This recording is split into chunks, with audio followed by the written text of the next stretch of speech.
Thank you everyone for joining us on this awesome webinar that we set up on how to expand your e-commerce business to Latin America. We have two great guests with us today. We have Johnny from GETIDA. He's the Chief Growth Officer there and co-founder, and they help Amazon sellers get back billions in auditing. He's personally based on the East Coast, and he speaks 5 different languages, and is very fluent in Spanish. I can verify that. I had the pleasure to speak with Johnny many times in Spanish. And then we also have Diego. He's the growth marketing manager for NocNoc. He's based in Uruguay. He has a ton of experience helping businesses be set up for success, from Fortune 500 companies to high growth startups. And NocNoc helps sellers discover how to sell in Latin America. So we'll let both of these experts kind of guide us through some best practices when thinking of expanding. And take it away, Johnny. Okay, so you want me to just touch the overflow today? Sure, yeah. Okay, so all right, a few things we're gonna touch just before we start. You know, a lot of us, or most of us in e-commerce are really hyper-focused on the United States, which is the largest consumer market in the world, which is great. But if you put all of LATAM together and you expand over there, I think it just has the same amount of opportunity. It's all the same language for the most part, with the exception of Brazil with Portuguese. Great opportunity. These markets are growing up. The consumers there and the people population there are hungry to all these products that, you know, Americans might take for granted. But for them, to buy these American brands, it's very exciting. So if you as a brand, put yourself out there and penetrate into those markets, you'll find enthusiasm on the consumer side of things, which is cool. So a few points we're going to touch is the state of e-commerce in Latin America. Amazon, Mexico, and Brazil. I just got returned from Mexico. I met a lot of Mexico sellers based in Mexico, which was really exciting. Selling Latin America, what you consider, what's the complication potentially, stuff like that. Update for my Mexico sourcing trip. I'm going to touch a little bit because there's two points to separate here. First of all, is the sourcing your product and launching it and putting it to the market. That's what Ernesto and Diego, that's their magic. Really, that's what they're really good at. And also once the market, the products hit the market, Ernesto's really good with the advertising and optimization, stuff like that. On our end, the GETIDA end, we're very good with auditing your inventory and the health of your inventory, especially when it hits Amazon's fulfillment centers. That's just on the Amazon side of things. Of course, Diego is going to touch on other markets. But once he does, I'll touch on the Amazon aspects of FBA.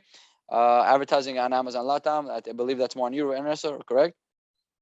And then, yeah, discussion and Q&A. But as you can see here, Brazil is not for beginners. Oh, Brazil now y para principiantes.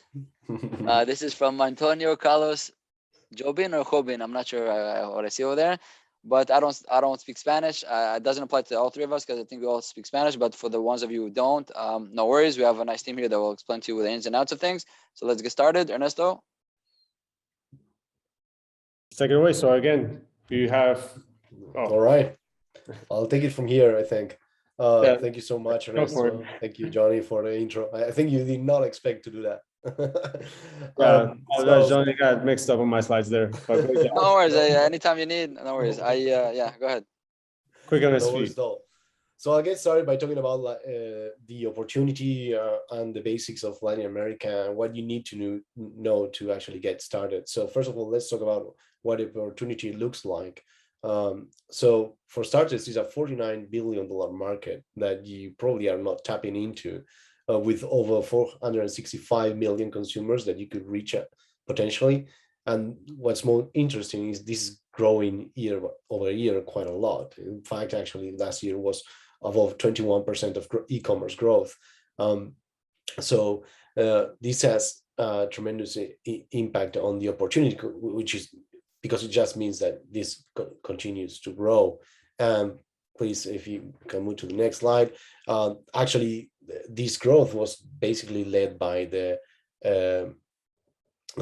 pandemic. And actually, if we see in the 2020, we saw enormous growth in Latin America. E-commerce, particularly in retail e-commerce, actually was the region that grew the most out of all regions possible. So we see that this keeps growing and is going to have a tremendous impact on what the opportunity looks like, not only now, but in the future. Next slide, please. And the important part of this is that Amazon is just getting started for you. Actually, they just barely started in Brazil, which is actually 80% of the Latin American e-commerce. and they don't really have a big presence. And we can see that in the share of marketplaces that we have here in Latin America. It's not like the US market where you have mostly Amazon. In Latin America, we have tons and tons of different marketplaces where you should be selling if you want to have an impact. In fact, direct to consumer selling is not as big as actually selling marketplaces. So please, next slide. And so if we see the breakdown of these, we can see that the king in Latin America is what's called Mercado Libre. That would be like kind of the Amazon of Latin America, but it's not really, because it doesn't have the dominance that it has in the US. Actually, you have a lot of other sites like Americanas, OLX, Casamaya, among others. Next slide, please. And It's funny, you go back a slide, sorry, I don't see eBay there. So what's the eBay situation, just as a curiosity? It's eBay is not even active? No. I didn't realize that, okay. Okay, Yeah. go ahead. So what's important is that for Amazon, it's very early, actually. So we have seen that Amazon Brazil has experienced a 100% year-over-year growth. So one of the important key takeaways that we want you to take out of this is that it's still early. And if you get in now, it's going to be much better for you, like first movers advantage. Next slide, please. And it's not just Brazil, as it was showing, that although we say that Brazil is most of Latin America, it's almost 80% of the e-commerce in Latin America. There's also a lot of big markets that you can tap into, especially because of the closeness that you have there. For example, Mexico, that would be the one that we don't want to forget. Next slide, please. With right now experiencing not only growth, but around 80 million visitors per month on their own site. So this keeps growing. It's not as big as we might expect, but it's just the beginning for us. Next slide. So you may be asking, okay, that's nice. That's the opportunity. Well, what about what should I be selling there? Well, there's a few categories that we know for a fact that sell very well in Latin America, particularly in Brazil. You're looking into smartphones, fashion, electronics and accessories, beauty. Beauty repeats itself in Mexico also, apparel, computer and electronics, and home furnishing. So that's about the categories. Next slide, please. But although the opportunity is big and the categories are already identified and consolidated what you should be selling in Latin America, there are some challenges that you need to be aware of. And the first challenge that you need to be aware of is that, in particularly something that we already touched a little bit upon, is that there's multiple marketplaces. So next slide, please. There's a lot of platforms that you should be appearing to. Like, it's not enough if you just appear on one. You're going to be missing out on a lot. And again, here Amazon is not one of the top places that you should be appearing. And we see that, for example, we have Mercado Libre, Americanas, Via Varejo. So these are all places that you want to be appearing. So that's adding a lot of complexity to the problem. That is not that, oh, I just start in one place and that's it. You should be appearing in several places. Next slide, please. But it's not only about like getting discovered or appearing or being able to be found, but it's also about completing the sale. And around that, the payment methods, it's chaotic, what you have here in Latin America. So for example, what we know is that only 19% of Latin Americans actually own a credit card, and only 6% of credit cards are actually authorized for international interactions or transactions. So that presents itself a challenge that you should be taking into account, that it's not as easy to sell there. Just like, okay, I open my store and then I'll put the credit card there. You need to take into account other payment methods. And the one that stands the most is what's called the boleto or voucher system. Basically, this involves the user into actually needing to either print or present in a cell phone a barcode or scan code that you should take to a physical store and say, hey, I want to pay for this product. Can you scan this out and I'll give you the cash for it? Because there are cash-based societies. So that puts a lot of friction in the sale. It's not just as instant or impulsive as you may think of what we do when we are selling in the States. That's something you need to take into account, that you need to allow for other payment methods. Next slide, please. The question is small on this. So other payment method, the marketplace like Mercado Libre, in other words, they take care of that for you, so you don't have to deal with that. Or are you saying that this is necessary if you want to open a website in Spanish or Portuguese to service those markets? What's the approach on the payment reception? That depends. I mean, for example, in Mercado Libre, you do have their own system of payments. Like they all have the way of actually fulfilling that, but you can actually tap into services like what we do on NocNoc, or services that are out there that allow you to provide several payment options for your customers. Right, so is there some Mercado Libre is flexible enough for you to choose either their system or an outside system like you guys? Something like eBay does. It says that you can do PayPal or other things. I think also eBay provides that option, but Amazon, for example, does not. It's all Amazon or nothing. They send you, they take the credit card or whatever information from the consumer, and then they process the payment, and then they send you your money. Correct. Okay. This one. Next slide, please. So besides having to deal with payments, there's also, okay, well, I was discovered, I made a sale, but I was able to sort out all the payment problems, but now I have to, all the logistical challenges. You may know that Latin America's infrastructure is not as developed as one may want. There's difficult terrain, there's inconsistent postal codes, there's also cargo theft. So you need to take that into account when dealing with the logistics of selling into Latin America. Next slide, please. For example, one thing that you may not be aware is how much time it takes to actually make a delivery in Latin America. So for example, dealing with customs in Latin America, it takes around 8.5 days on average, whereas in the world, that would be a 7.5, and OECD countries do the customs in 4.6 days on average. So that's quite a difference, almost double when you're dealing with Latin America. And you need to take into account, because like the expectations you may be setting up for your clients need to have this time or potential delays into account. Next slide, please.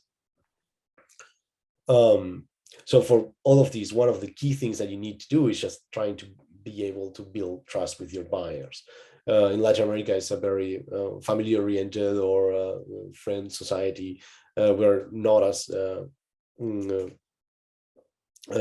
confident as much on what other sellers may tell us. We may think a lot of what the people that we know actually think about products. So building up a good brand, building up a good reliance system for the outsourcing trust is important. So how your stores rank up, how people think of your store is very, very important, right? And it's hard to get it right from the get-go. If you are opening up for the first time a store in Latin America, it's very hard for you to actually get good rankings unless you actually spend some time in the market. Next slide, please. There's other challenges that we need to touch upon.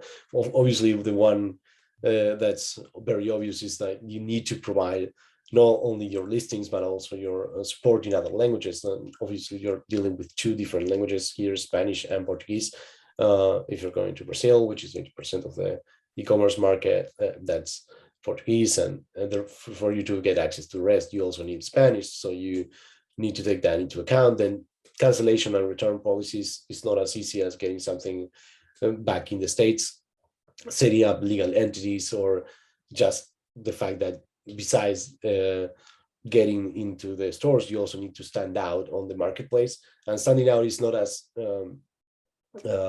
something that's as polished on the Amazon, for example. Like different marketplaces in Latin America is not as developed. Their platforms are not as good for you to actually have automated systems, or to actually connect your marketing tools or automation systems to their stores, to the marketplaces, to get those systems work in an optimized way. So you sometimes need to just directly talk to the marketplaces to actually make marketing promotions and things like that. So you're saying it's hard to rank, it's hard to put yourself up there, up the ranks, and land on the first pages. I would say it's not as competitive as you may see it in the States, for example. So that's a big opportunity, but as well, it's not as well developed. So if you, for example, you want to run an ad campaign, it's not as easy as running an ad campaign on Amazon or other platforms, or it's not as easy for you to actually get a promotion going because you It may sounds need like to talk Amazon to was them. about 10 years ago. This is like what Amazon was 10 years ago. I'd There's say, all these I pages, think, there's all this traffic, there's business, but how to maneuver and maneuver and yeah, direct and yourself is not as advanced. conversations. Yeah, I think exactly. It's just much more informal in general. Yeah. And Got then it. But mhm. from the logistics standpoint, how many of these other marketplaces kind of help you with cancellations and returns in the way that Amazon does? No, they don't. Mercado Libre, some helps with some of that, but some of these other more either the platforms that have less penetration, but how is the support there? It's not as well developed yet. So you need to take care of anybody that wants No. to return. Yeah, they reach out, they communicate with you, and you have to speak to their native language if it's Portuguese or Spanish, and deal with all the back and forth until there's a resolution. If they have an issue with you, they complain about you in the marketplace. They have those systems like Amazon as well. Well, you have the systems to actually receive the complaint, but not to deal that or the tracking or at least not as well developed. Yeah, Got it. depending on And one thing marketplace. in the beginning you mentioned is other languages. So also the listing, is there an option to do listings in English in these marketplaces, or for the most part you have to really form yourself into the native language of the marketplace? Yeah, I mean, like you could do it, but what there's nothing for you to win But there. it's I not mean, going to trigger as much conversion because yeah, it's a bit more foreign to them. exactly. Because we do have a question about that. So hopefully we answered Marsha's question. Marsha Reese, she posted a question. So Oh, I perfect. thought I'll Thank loop you, it Johnny. in the mix. So Excellent. no worries. That's a nice. That's Yeah. perfect. And super quick, just to finish up with that question, what I would say is, because the second part is on the packaging, if it has to be in the language, I would say that you could get away with it, but then on the reviews or on the feedback that you would get Oh from yeah. the customer, you will have less kind of interactions in that sense, or just lower chances of getting a 5-star or high quality review because they just won't understand all of the information that you're providing there. So I want to add to that. Plus, So yeah, go ahead. no, go ahead, Yeah. Johnny. Sorry. So I'm thinking, so I grew up in Israel, right? So when we used to get products imported, it was very exciting for us. You know, Americans take everything for granted. They have everything. You guys maybe understand also when you get an import, it's sometimes you do like to have the other language, the package with the other language, but what's really important, you have that sticker in your native language. So you read the sticker or everything that you need to know, it's kind of there, but you have that ambiance of a foreign thing. I think that's okay, at least when you get started. So you don't have to invest too much in separate packages in foreign languages. So a sticker will do. But of course, as you penetrate to the marketplace, you get volume, and you really want to create that relationship with those consumers in those countries. That's when you create dedicated productions with packaging in the native languages. So it becomes native, much like Coca-Cola does, or multinationals. But go ahead, Diego, you're about to say something. No, I was just gonna say, like, you want to be very respectful. You're selling to a different marketplace. You're selling to different people, and you want to say, "Hey, I'm taking care of you. I'm just talking you in the same language. I'm making the effort for you because I really want to sell to you." Yeah, and the sticker examples are a great kind of MVP approach, Johnny. I really love that. And the last piece I would add is like make sure at least the instructions are definitely in the native language as well, because you want to make sure your customer understands how to use the product. Nice. Perfect. Excellent. Next slide, please. So, a bit of promotion. What we do at NocNoc is basically we are a 360 gateway to help sellers sell into Latin America. What we want to promote is give access into the Latin America's marketplaces. I mean, one of the big questions that we have is why are not more sellers selling to us, right? So for us, it's important to bridge that gap. Next slide, please. And how we do it is very, very straightforward. We have this seller center where once you have created an account, you upload your SKUs, and that gives you automatic access to marketplaces in all Latin America and to all the consumers, the potential consumers of your products. Once you have actually made a sale on your products, that when we take care of the rest. Essentially, you only need to ship your product once it's sold to our warehouses in Miami, and then we take care of the rest. Next slide. Hold on, let me get this straight. So when you say open an account with NocNoc, is this it's more of a platform approach? So they log in, there's a platform, and once There's they're a in there, platform, a seller center. You upload your SKUs, and then we take care of the rest. Basically, and we upload it. but then you say which market you choose there, the marketplace you want to penetrate. Yeah, That's I the mean, third you thing. can.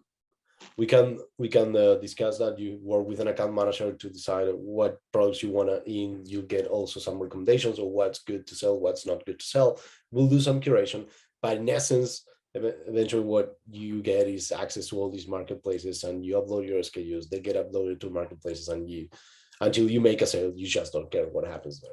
Essentially. Very, very cool. And the name NocNoc is like you're knocking on the door on a new market. What's on the name? Yeah, actually, I'll need to follow up on that one. I've been with the company with a month and a half ago, and I really haven't asked the question. I always assume it's the NocNoc. We are giving you access to Latin America. Here's the door, but yeah, you're opening the door, so you want to knock on them. Yeah. You knock, and you open the door. That's pretty good. That's a great question, actually. Yeah. Next slide, please, before I embarrass myself anymore. So how we do it? I mean, what we do in the back end of all of this is basically from your seller's account, we take care of uploading your products, make the translation for you, handle the customer support in your the native language of the market. We handle all the marketing operations with the marketplaces. So we make sure that we remove the hassle of actually needing to negotiate with all the marketplaces, or oh, I want my product to be standing out, because again, these are not automated platforms in the way that you would think of Amazon, for example. Then we handle the international shipment. As long as you're able to get the products into our warehouse, then that's pretty much it. We do the customs, calculation of taxes and duties, make sure that we do the last mile delivery, and obviously handle the international payments. And that's pretty much it. But pretty much what we say is we take care of all the hard problem here. Next slide, please.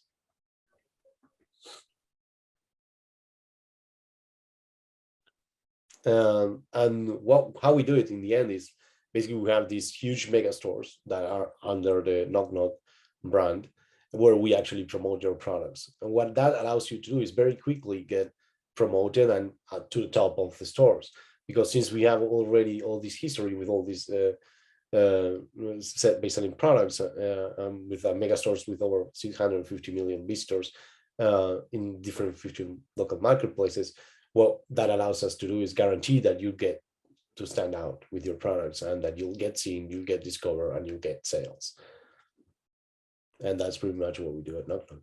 Hold on, go back one slide. So before we go to my Mexico trip. So let me get this straight. So for the most part, logistically speaking, probably most of the attendees here, for the most part, they probably sell on Amazon US. They're probably based in the US. So for them to logistically speaking, they could just ship the products to your locations in Miami, and then once the orders come in, you ship it from the Miami to the end consumer, or you already send it to Latin America to a fulfillment center or distribution centers there. And then what's the cadence? So basically, there's two main options. The one would be you do the warehouse on your own, and when we make a sale, you make sure that you ship it on time. Typically within 3 days is the best for us to guarantee the delivery within 15 days into the local marketplace. Or the other option is that we store it for you on our warehouse. Of course, you then need to have some stock reserved for us, especially, but we keep it in the States as long as we don't make a sale. Yeah. Got it. So let me get this straight. Yeah, before you go ahead, Ernesto. No, go ahead. I'll finish. So I'm saying, so it is possible for the sellers to say, no, let me try these markets out. I have they have their own warehouses of 3PL where they can reserve some inventory for those marketplaces. They go into NocNoc. You guys open all the doors. Orders come in. Those 3PLs, you go to post office and send those internationally, right? You do the customers forms. It's pretty simple.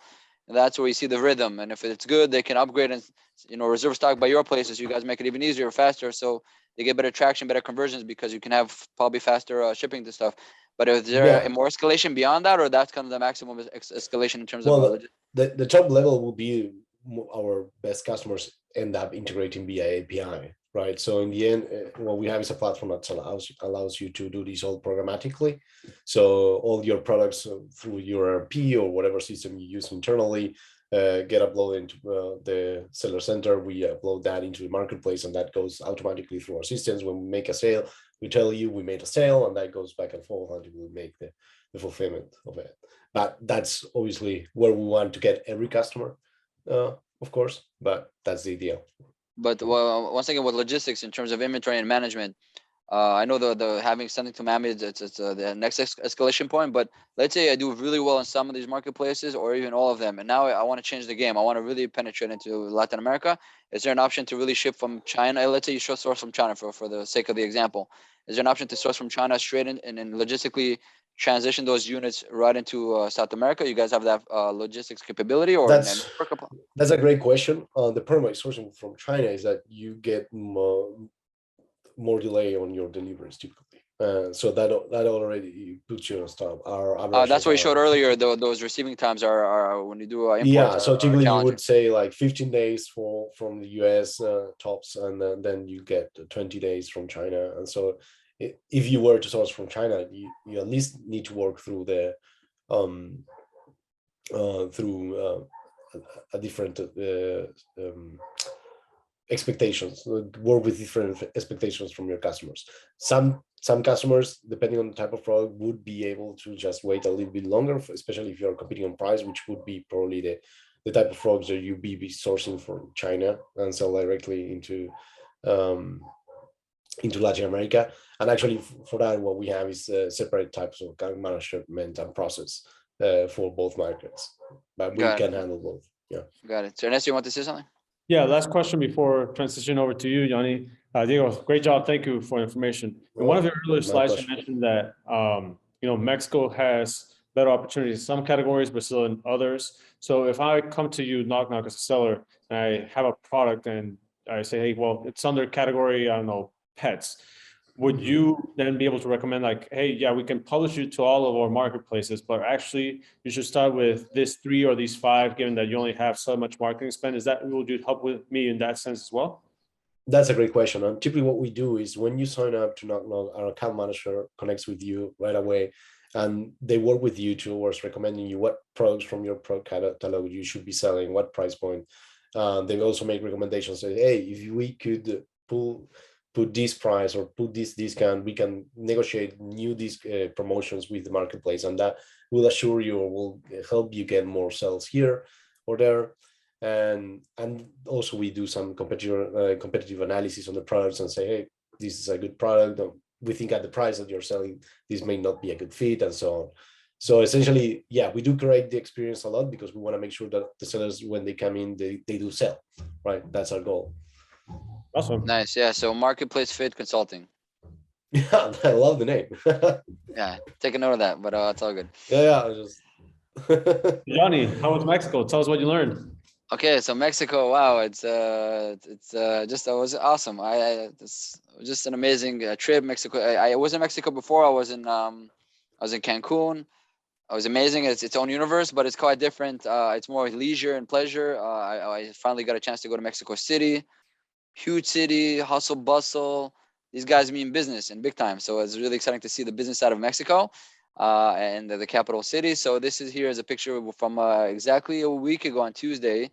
We had dinner in this, I forgot the name of this place, but it was just a beautiful place. It's had all this beautiful artwork, and you see up there in the windows inside, you see the frames of the ceiling was from wood. It was just the whole thing felt really cool because it was a mixture of Spanish culture and design, but also the native. I think Mexico City is more of the Aztec, because I know there's 6 or 7 native groups in Mexico, and obviously in Cancun it's more the Mayan, I believe, right? That's where your region is, and Mexico is more the Aztec. So yeah, just exciting, really cool to be there. Let's go to the next slide so I can kind of touch the key learnings that I got in those 48 hours that I spent there. Just to give you context, so this event I went there was called Evo Latam. I guess they want to call it Evolution of Latin America because it needs to evolve into the e-commerce side of things. So they did on a Wednesday, it was last Wednesday, on the World Trade Center in Mexico City. Huge complex. Like I've been to Las Vegas and I've been to New York. That place was huge. Like really, we had to circle the building for some reason. It was like took us like an hour. It was really impressive. But anyway, so what happened was they brought together manufacturers based in Mexico and the e-commerce sellers from Mexico, but also around the world. People came from the United States, they came from Europe, to kind of group them all together so they can really start realizing what can they do to source in Mexico and really source the products from the factories in Mexico, which can be looking 5 years or 10 years into the future can be very impactful. Because think about it, if you are mainly selling your products in in Latin America, like we just discussed with Diego, or the United States, North America. You have the factory from Mexico. You put on a truck, and boom, within a few short days, it's in your fulfillment center or Amazon's fulfillment center. It's a game changer because all the cost structures in China are inflating. It's becoming higher and higher. Inflation is here. Global logistics is just a nightmare. There's no end inside it. We're already going to the second year of it. That's kind of the context of the show, planting the seeds of 5 to 10 years into the future of creating the infrastructure for Mexico to be able to really produce on a massive scale. Right now they do, but nobody can really compete with China's tenacity and global structure and scale. So the first point I want to make here is that really Mexican factories are not a one-stop shop like China is. The scale of China is like you go to a factory, they're going to take all the rest of the parts because they have all these industrial regions. So if you want to make a backpack, so the factory you're probably going to work with is probably just going to be an assembly center because they're going to get all the parts from all the factories around. That's kind of how the infrastructure works in China, which is really powerful.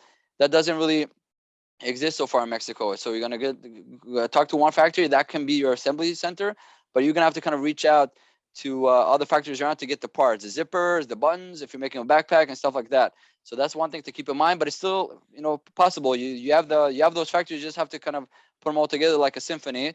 So like I said, so the second point is to source in Mexico, assemble together a few factories to create and assemble the final product.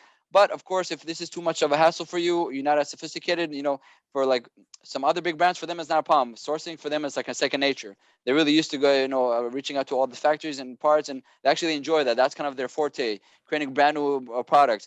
But for you, you already know what the product is. You're already making in China. You want to be able to start making in Mexico competitively. You don't need all that fanciness. You're not Apple. You don't have to keep on innovating, like they do over time.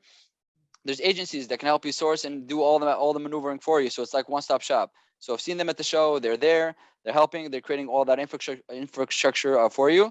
So with that in mind, after all the costs are added, you can see the prices are still very competitive. At this point, if you do it right, there's really a great opportunity. It can be even lower than China. It could be the same price as China. It could be even a bit more expensive than China. But because you get the lead times are a few days instead of a few weeks, and it's much more reliable, it's okay. And you can just scale and get those shipments more often. You don't have to stock as much because remember in China you used to buy on-time delivery or on-time stocking, so you get every 30 days. Now have to get you gotta get inventory for 90 days. You need much more money. But Mexico is not gonna be the thing, so you can drip it in. It's much more effective. So that's kind of a key learning that I did get from the Mexico sourcing trip. Let's do the next slide. Super quick on something you mentioned earlier, Johnny. I think it's key to highlight, like on the supply chain advantages. You mentioned that you can just truck it up, which is a key advantage of not having to go through like seaports and customs. Because I spoke to some of our customers in the peak of like these craziness in the supply chain. They had product that they ordered in time, got to LA port in time, but just the delays can't get out. Yeah, 8 weeks, something like that, and it just can have some very impactful like it can impact your business pretty strongly. And the other part that as you mentioned, because of the vicinity, if worse comes to worse and you need to airship it, that is still going to be drastically cheaper than having to airship it from China. So that's a super good point. I didn't think about that. Yeah, I didn't think about that. You can, for all intents and purposes, you can treat the United States as like another part of the United States where the labor is just much cheaper. Yeah. Think about that. And with that in mind, you see the hourly wage in the factory for factory workers in Mexico is $3.50 per hour. That's where it's at. So the vicinity is really another state in the United States. It's like the southern of California, Mexico, and Arizona, right? It's just there. But the labor is so cheap. So it really provides a great opportunity to source regionally and do it there. Like we mentioned, the lead times are incredible. Just a few business days to reach the FBA centers, minimum delays. You can airship, like Ernesto said. That's a huge thing that I'm going to adopt also and recommend.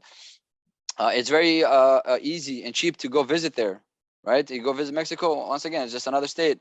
And because the labor is so cheap, visiting there, it's much more affordable. The United States, you get a nice hotel for a nice, decent price, and you can develop the relationship there with the factories. And once again, think long term, 5 years, 10 years, where you're going to be after you kind of put yourself out there with all the relationship, with all the factories and creating that infrastructure. You're probably going to be first to market. You got all these advantages compared to other ones. I do see strategically how the United States and the world needs to develop LATAM and Central America into a manufacturing hub because the labor is affordable.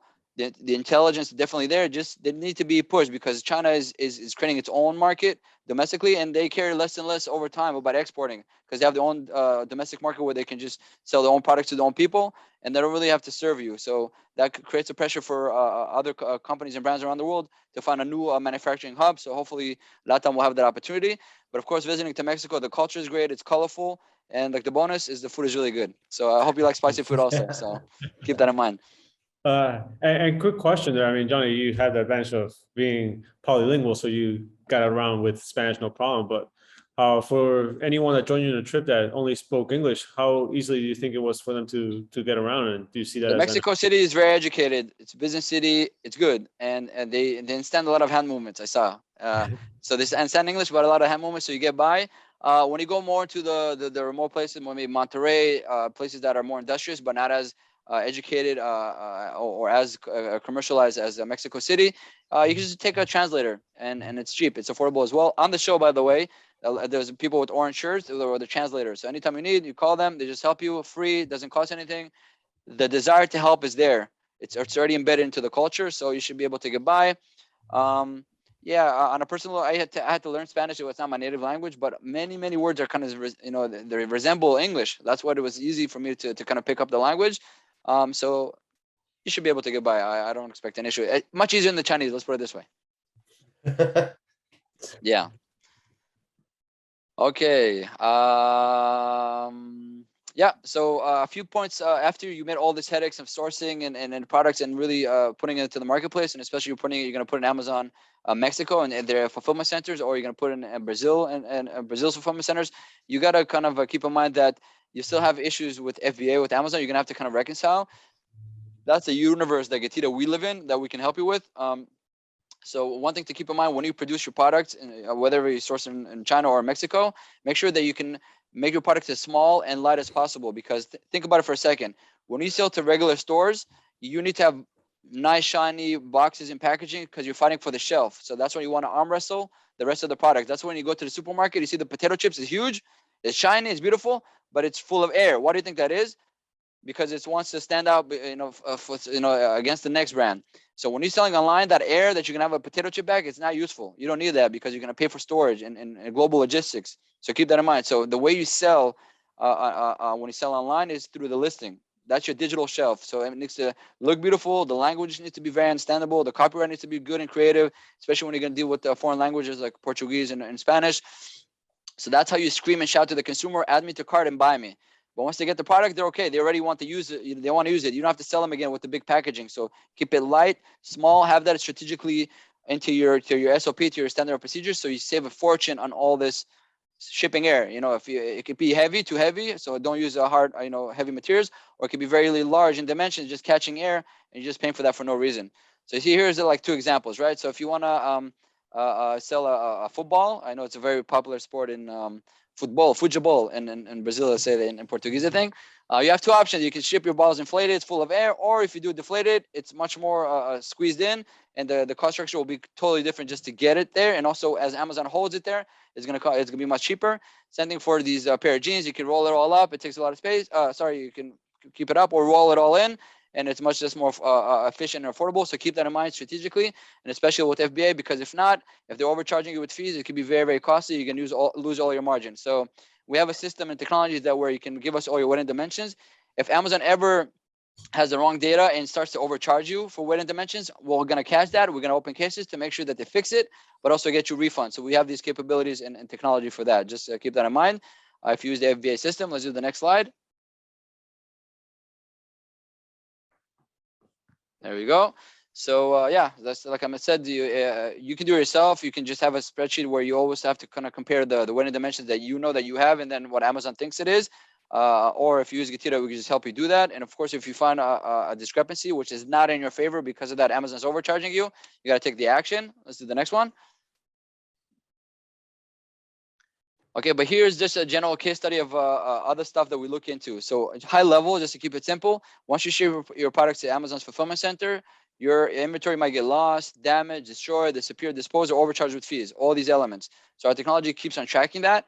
And once we find an issue, we have a team of case management, which will open cases on your behalf. They're going to manage all the back and forth until there's a resolution. If inventory is missing, we present it to Amazon, they find it, that's good for you. If they don't find it, they're going to apply a refund or a reimbursement. That's very helpful. So, but keep in mind that only if they provide you with the refund or reimbursement, only then we charge a fee. We charge a 25% fee. But besides that, there's no other fees. So it's free to join, it's free to stay, it's purely performance based. So here's a quick case study for you guys to consider. So GETIDA recovered almost $1,300, which is in Mexico pesos, is about 25,789 since the beginning of the year. 37 cases you can see here on the dashboard on the bottom. Filed claims 37. Success rate was about 95%. We got him 1291, and you'll see that on the right side on the red box, we're still looking to $47,000 worth of discrepancies. Things that might be eligible. If they are, we're going to open a case. If they're not, we're going to deduct them. So that number keeps on fluctuating. This is with the GETIDA user platform that we have and that we built. Let's go to the next slide. And over here, we have another inside of our dashboard. You see on the left side, you see that's kind of the GETIDA modules that we have and the user platform. But you see that we're currently, the seller has 35 shipments with missing inventory. Okay, they shipped 1,000 units. Amazon, instead of getting 1,000 units, only got 900 units, for example. That's an inbound shipment that has missing units. So we have a module just to focus on that issue. And of course, if the seller wants to get paid for these shipments, for these missing units, they're gonna need to provide documents to Amazon. And if they want to provide documents, our system will show you exactly which shipments need which type of document. And this, if you actually need to generate those documents, we have a system inside called DocMaster. It's over there on the right side where the green is. You see, you can just opt into that system, and within a click, you'll be able to generate those documents, the packing slip documents for Amazon within a click. So you don't have to go back and look up and down and all around and spend a gazillion amount of hours. We have a system built in just for that. We actually have a patent on it. It just helps you to streamline all the document flow that's needed for Amazon's reconciliation processes. If it's too much of a headache, too much confusion, don't worry, feel free to reach out. I'll explain to you more, or it just, all you got to keep in mind is that we kind of do the work for you. We have the systems going on, and with a few clicks, we get what we need, and then we take care of the rest, and we can just get you what's yours, which is your money. That's kind of the bottom line idea here. If you want to find us, you can find us on GETIDA.com, but you can also find us in Amazon's App Store, which means we're an authorized solution provider by Amazon. Let's go to the next slide. And we're also on Amazon Service Provider Network. Next slide. And then which markets, well, places we support? Of course, the United States, Canada, Mexico, all of you, EU and UK. So we operate globally. Let's do the next one. And we did prepare an offer for you. So you remember what I said? It's free to join GETIDA. It doesn't cost anything, no subscription.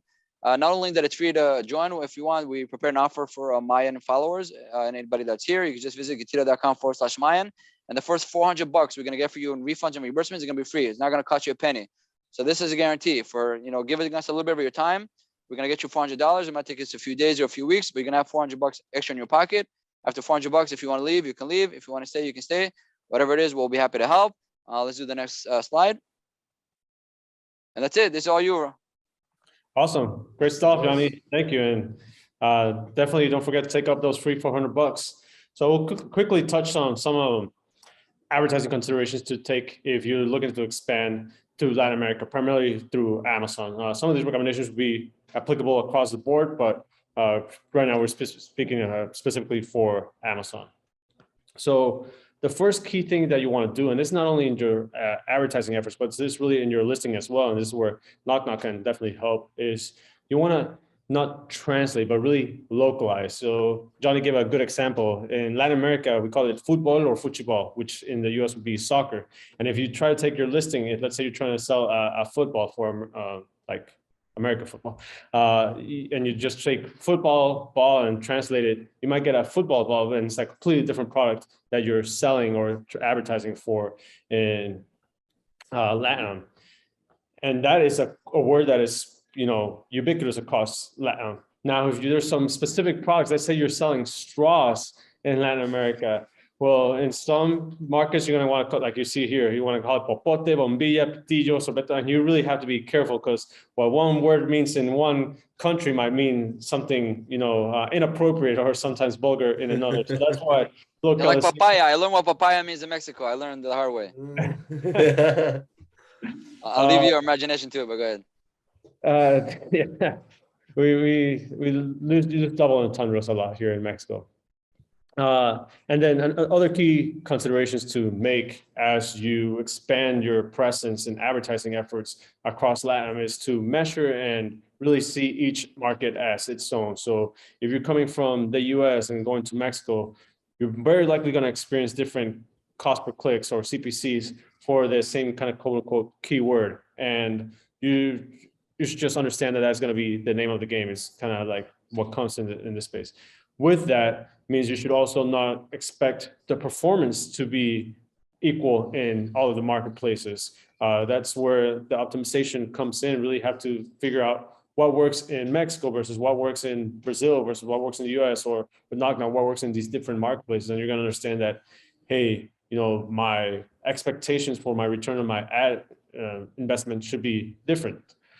With that, though, to some of the points that Diego and Johnny made earlier, are that there are younger markets. So there's a lot of opportunity to be had by leveraging advertising. So one, because there's less competition, younger markets, your cost per clicks are going to be lower. So you can make a quote unquote larger investment up front to make sure that you get closer to those organic top spots and get those advantages of getting high converting advertisements working on your behalf, because the one of the ways that your cost per click is defined in these advertising platforms is a correlation of, well, what's my bid? How effective is my advertising going? So the quicker you start building up those signals over time, when this does become a more competitive space, you will still have an advantage because you will have kind of preset the platform to say, give you lower cost per clicks on kind of key competitive keywords. And finally, don't forget that you're operating in different marketplaces. So when you're doing your budgets for advertising, or when you're setting your prices, make sure that you're setting them in the local currency, and that you do your kind of whole analysis that way. Next slide, please. Yep, so that was really it from us. Some quick hits. The focus was really more for Johnny and Diego from NocNoc, but you can take a picture of this QR code, scan it. We also offer a free advertising audit where basically we'll come in, plug into your account, and analyze what is the state of the world, and give you some recommendations of like, hey, here's the areas of opportunity that we see. And then if you decide to give us a shot, we'll also tell you how we plan on attacking it and help you basically take your existing budget and squeeze a lot more sales out of it. Next slide, please.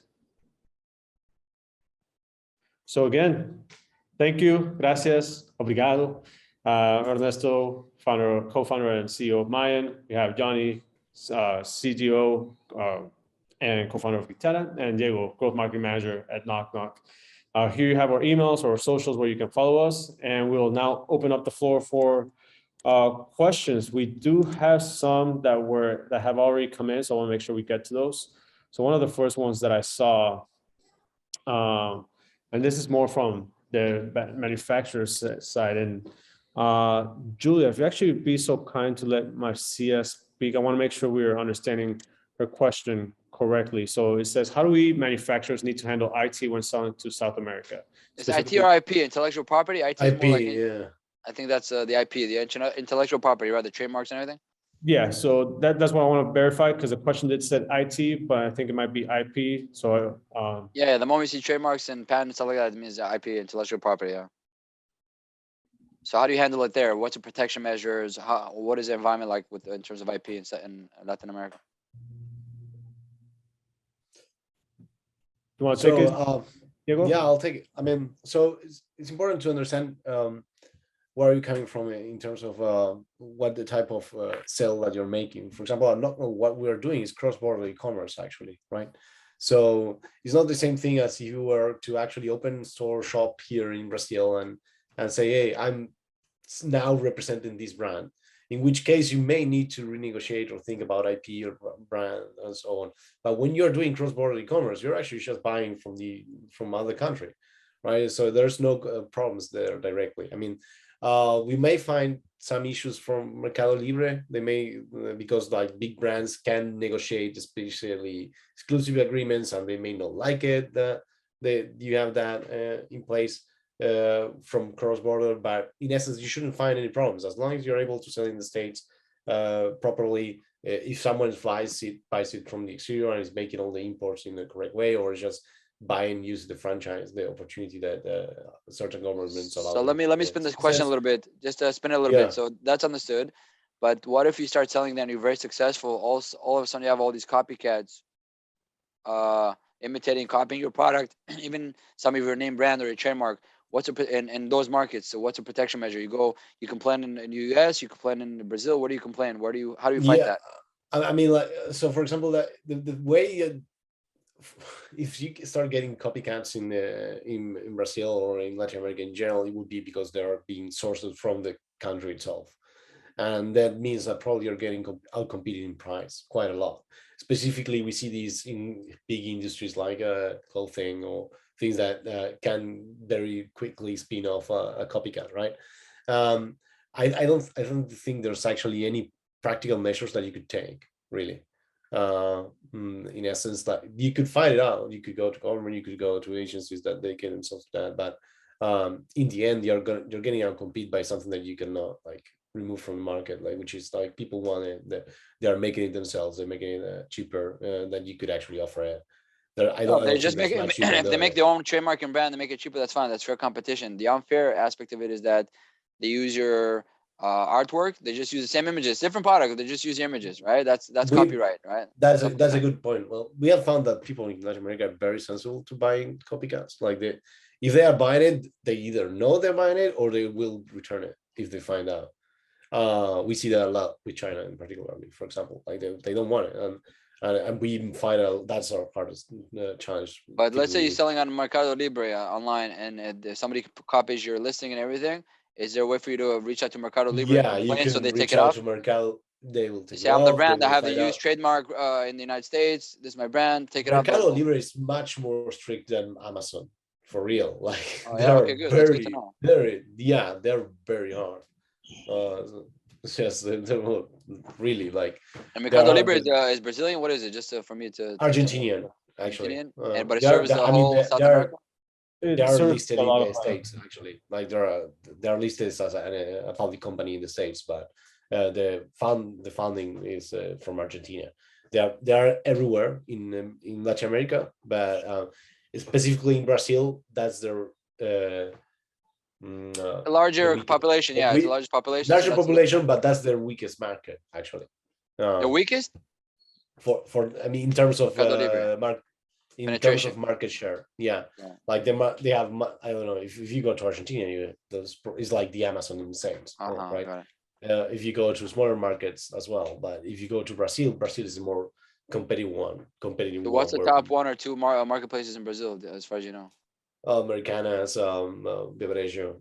So that basically that you have these groups that were all retailers that were able to convert quickly enough, because like Amazon didn't enter the market. They're like the Walmarts of Brazil who have their own platform. That's a good comparison. Yeah. They're more like groups, but yeah. So we have about 6 minutes left, and I know Yanni, you have a hard stop, but I think Ernesto, Diego, if you have an extra 5 minutes to answer any questions, unless you have a hard stop as well. I have 5 more minutes as well. I do have another meeting right after this. I'm very sorry. Well, you see their contact. I'm just gonna if anyone would like to ask a question, I'm going to. Yeah, there's another question that I saw that I want to make sure I address. So there was another question: do Amazon rules that apply to U.S. sellers, do those same rules apply to Latin American marketplace, specifically pesticide claims? So very quick there, I would say that most marketplaces, even Amazon in the US, will set up their terms of service to abide to local regulations.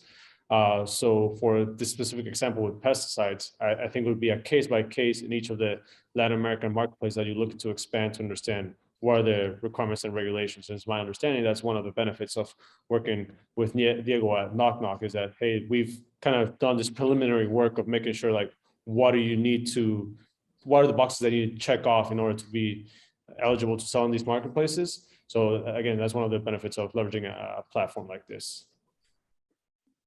That is correct. I cannot speak directly to pesticides specifically without actually going into the weeds, but what I would suggest is reach out through email, and I'll get an account manager to talk to you directly and view that case in particular.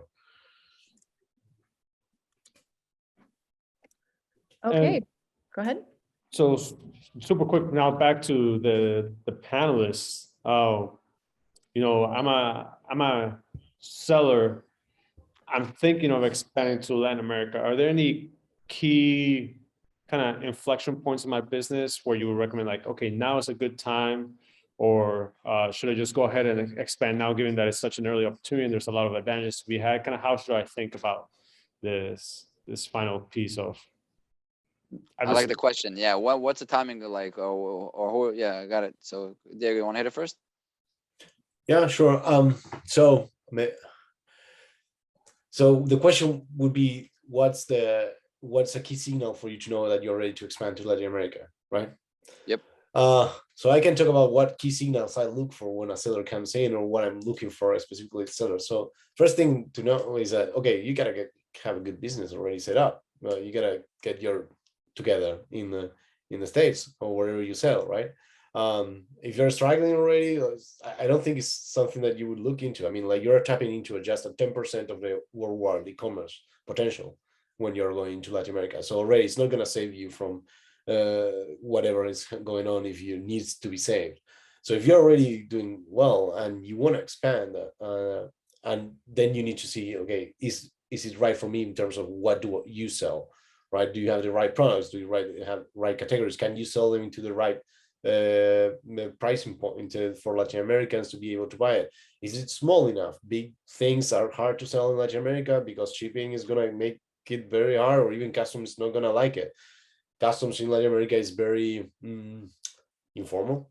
So you may be able to send some furniture and that may fly, but most of the time it won't.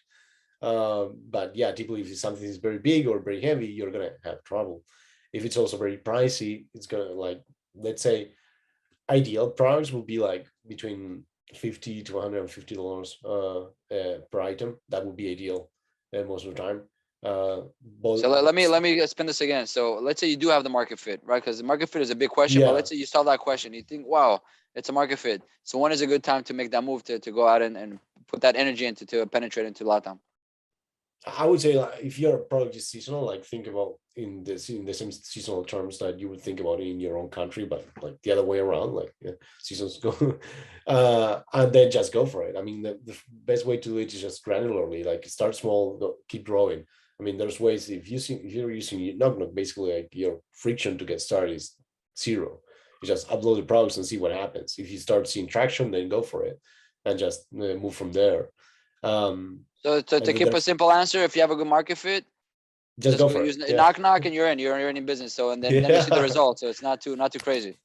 Yeah, that sounds too good to be true. But yeah, I would No, suggest it's just somebody had to put the effort in to create that reality. I wasn't aware. Now I am. So definitely, I think it's very helpful to know that there's a turnkey solution platform out there that just enables you, once you know you have the market fit, and you guys also have the consulting abilities to say, hey, if there's a market fit, which is also a big thing. How would I even start? I don't know the language even. So market fit is a key component key. And once you have that and you're ready to go, the platform is laid out, the tracks are ready. So that's important.